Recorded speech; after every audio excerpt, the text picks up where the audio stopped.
Hello everyone, नमस्कार आणि तुमच्या सर्वांचं घरची कारभारीमध्ये मी शकुंतला चव्हाण मोहिते मनापासून स्वागत करते आणि आजच्या सुंदर आणि नवीन अशा व्लॉगला सुरुवात करते. तर व्लॉग शूट करून बरेच दिवस झाले, परंतु अपलोड करणं काही झालं नाही आणि आज मग अपलोड करायचा विचार आला आणि म्हटलं आज वेळ भेटला तर पटकन एडिटिंग करून घ्यावं. तर हे बघा, माझी गडबड तर चाललेली आहे, तुम्ही पाहतच आहात. तर ही आहे माझी दुपारच्या स्वयंपाकाची गडबड. ॲक्च्युली जे काही नवीन सुरू केले त्यामुळे ना मला खूपच असं बिझी असं माझं शेड्यूल हे तर मी मागच्या काही दिवसात तुमच्यासोबत शेअरच केले.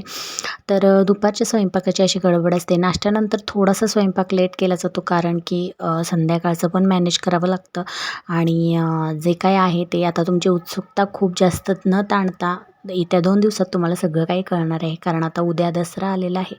तर दसऱ्यापर्यंत तुम्हाला सगळं काही समजेल, त्यामुळे पुढचे व्लॉग्स नक्की पहा. आणि आता या नवरात्रोत्सवाचा शेवट होत आलेला आहे आणि शेवटी सर्वांना पुन्हा एकदा शुभेच्छा आणि सर्वांच्या ज्या काही इच्छा आहेत त्या सगळ्या काही पूर्ण होऊ देत.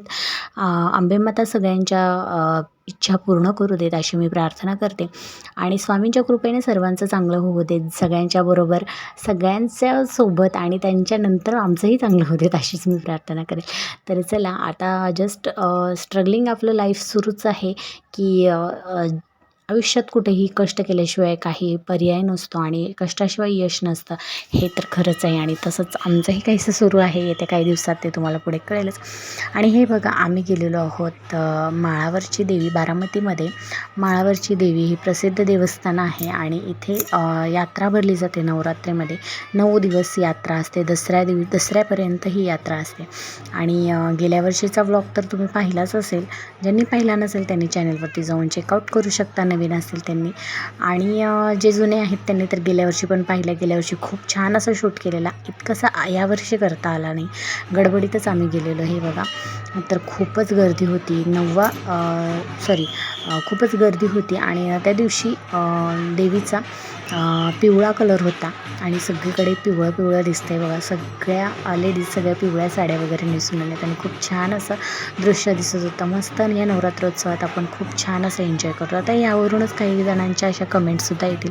तर गेल्या वेळेस मला एकच कमेंट आलेली ह्याच म्हणजे जो देवीचा व्हिडिओ अपलोड केलेला आहे त्या संदर्भात काहीतरी अशीच म्हणजे जातीवादक आणि धर्माविषयी अशी कमेंट होती. तर प्लीज अशा काही कमेंट करू नका, जेणेकरून असे काही वाद निर्माण होतील. प्रत्येकाचं श्रद्धास्थान हे वेगवेगळं असतं आणि ते त्याप्रमाणे ते जे काही असतं ते करत असतात. तर याबाबत कोणीही न बोललेलंच बरं असतं, कारण आपण जे काही असतं ना ते चांगल्या प्रकारेच आपण करण्याचा प्रयत्न करतो आणि प्रत्येकाची श्रद्धा असते, भक्ती असते.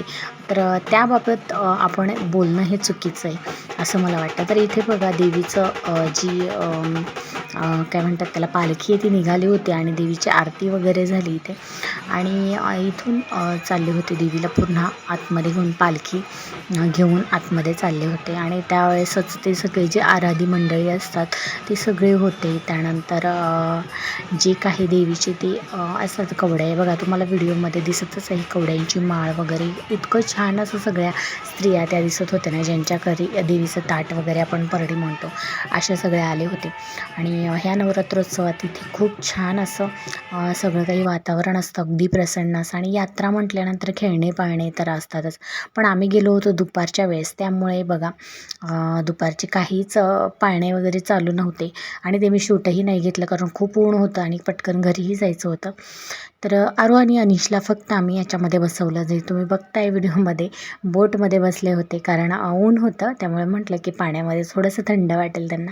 आणि अनिशला आधी बसवायचं नव्हतं, पण पुन्हा तो पाठी लागला, मग त्यालासुद्धा बसवलं आणि त्याला ते फिरवता येत नव्हतं, तसंच त्याचा प्रयत्न चालू होता आणि तो सुद्धा एन्जॉय करत होता.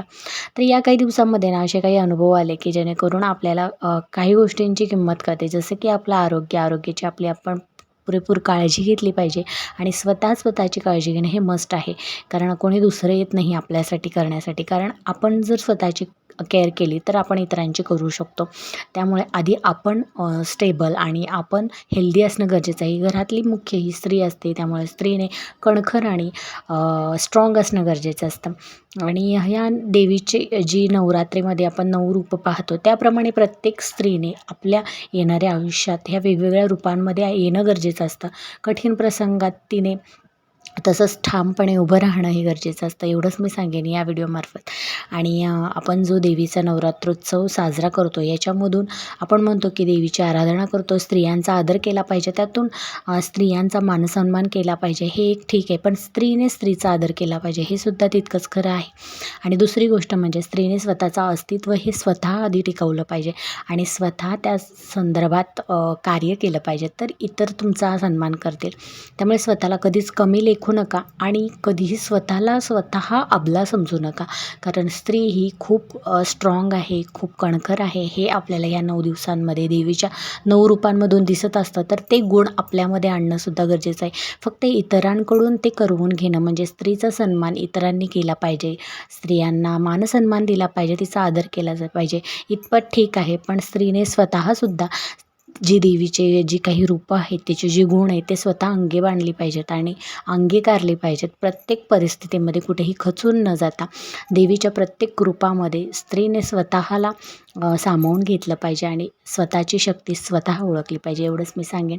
आणि आजचा व्हिडिओ कसा वाटला एकंदर मला व्हिडिओच्या कमेंट बॉक्समध्ये नक्की कळवा. आणि व्हिडिओ आवडला असेल थोडा तरी लाईक, शेअर आणि सबस्क्राईब करायला विसरू नका. नवीन असाल तर आठवणीने सबस्क्राईब करा, त्यानंतर बेल आयकॉन आठवणीने प्रेस करा. इथून पुढे येणारे व्लॉग्स खूप छान असणार आहेत आणि लवकरच तुमची जी उत्सुकता आहे ती कमी होणार आहे आणि संपणारच आहे असं म्हणता येईल. येणाऱ्या पुढच्या व्लॉगमध्ये तुम्हाला सगळं काही समजेल. त्यासाठी चॅनेलशी कनेक्टेड राहा. Bye bye.